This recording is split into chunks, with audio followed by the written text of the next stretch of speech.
Pa, ikaw na munang bahala kay Dana. Sige anak, oo. Kay Lola ka muna. Oo. Hoy! Alam mukha mo talaga, ha? Sisiguraduhin ko lang naman na okay siya. Sa ospital lang, tara na po, kuya. Ako ang sasama sa kanya. Tara na, kuya. Sandali, sasama nga ako. Bakit nurse ka ba? Ako ang sasama. Tara na, kuya. Sisiguraduhin ko lang na okay siya. Yun lang naman. Bakit sasama ka? Kapal talaga ng mukha mo! Ako ang may singsing. Ako ang tunay na asawa. Kaya ako ang sasama!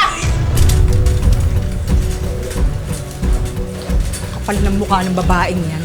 Siya daw yung asawa. Excuse me, ma'am. Tawag po kayo ni Doc. Dok, Good evening, ma'am. My name is Dr. Texon. I am the attending cardiologist on duty. Dok, ano pong nangyari sa asawa ko? Well, he had a stroke which led to a cardiac event.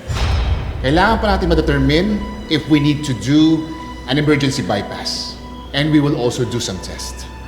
Now, kailangan lang namin ng ID. Ito po, Dok. Wala po ba kayong ID na kaparehas ng apelyido ni sir? Or how about power of attorney or kasulatan as a medical proxy?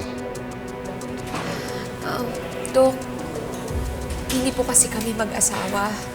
Live-in partner ko po siya. Maaari niyo po bang tawagan ang kanyang asawa?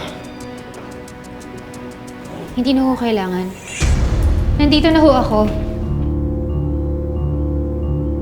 Ako si Aida Solis, tunay na asawa. Pwede po kayo sumama sa barangay. Mapag-usapan po ang gulong ang inireklamo sa inyo ni Ms. Solis. Sandali lang.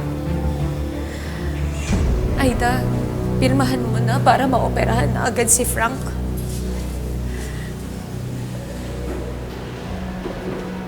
Hindi ka naman pala asawa. Nagmamaganda ka.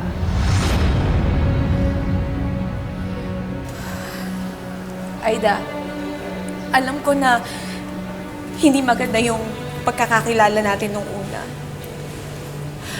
Pero sana naman gumawa ka ng paraan para lang ma-save si Frank.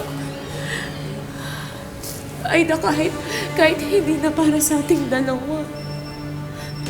Kahit para sa ano ko na lang, please, Aida, please. Please, Aida. Please, Aida.